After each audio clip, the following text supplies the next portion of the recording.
What's going on, guys? Tonight I was gonna do a little video. I got me a deer stand hung in my backyard to kind of get me in the mood for deer season. Went out and bought me a Glendale buck target the other day. So I've got this Glendale buck down here. Let me find my rangefinder. I got it set out at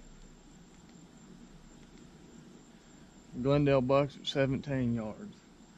I got another bag target over here, 29 yards.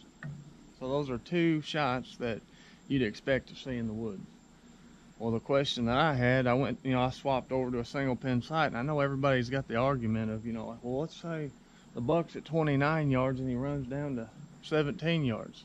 That's a good scenario to think about because it could happen. Well, I've heard a lot of people say, they just leave their bow on a certain yardage, and from 20 to 30, they're good. So what I'm going to do tonight is I'm going to set my bow. I know 20 through 80 yards on my bow is dead nuts on the yardage. So what I'm going to do is I'm going to take my sight, put it on 25 yards.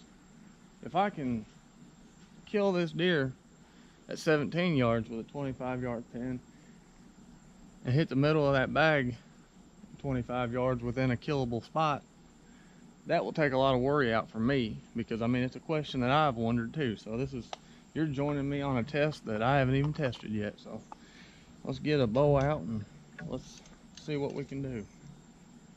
So I don't know if you can see it, but I've got 20 yards. I've got it set on 25 yards.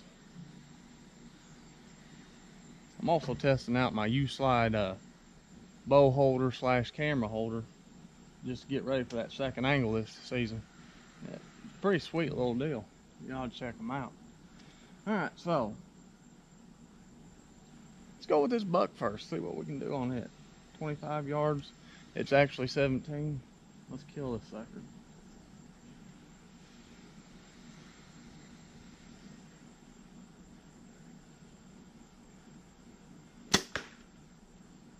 That's a dead deer all the way.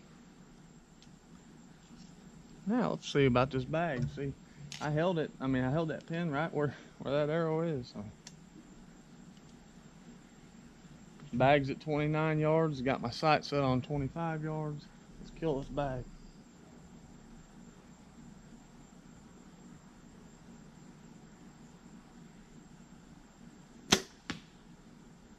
I held that pin exactly on that line. Dude, that's awesome.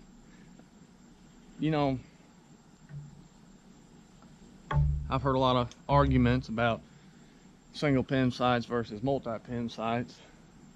Archery is 90% mental game. If you're not confident with your setup, it's not going to work for you, no matter how good it is or whatever it is. That's broadheads or anything. That right there just brought my confidence level up tremendously, because I know right now that if I leave my sight pin on 25 yards, a buck is at 30 yards, say, runs down to 17 yards, I don't have to worry about nothing. So from 30 yards to 20 yards, they're in the drop zone. I just put the pin on them and squeeze it. So I hope you guys learned something from this. But I suggest one thing. Don't take my word for it. If you don't believe me, hang your tree stand in your backyard, go out there and shoot these shots. Get confident with your bow shooting. It's going to be a whole different story when that buck, it looks like that, walks under there at 17 yards and you don't know how your bow's shooting. So that's Dustin Whitten with Akern Outdoors. You just seen a 17 to 30 yard shot with a 25-yard pin, and it's deadly. All right, stay wild, folks.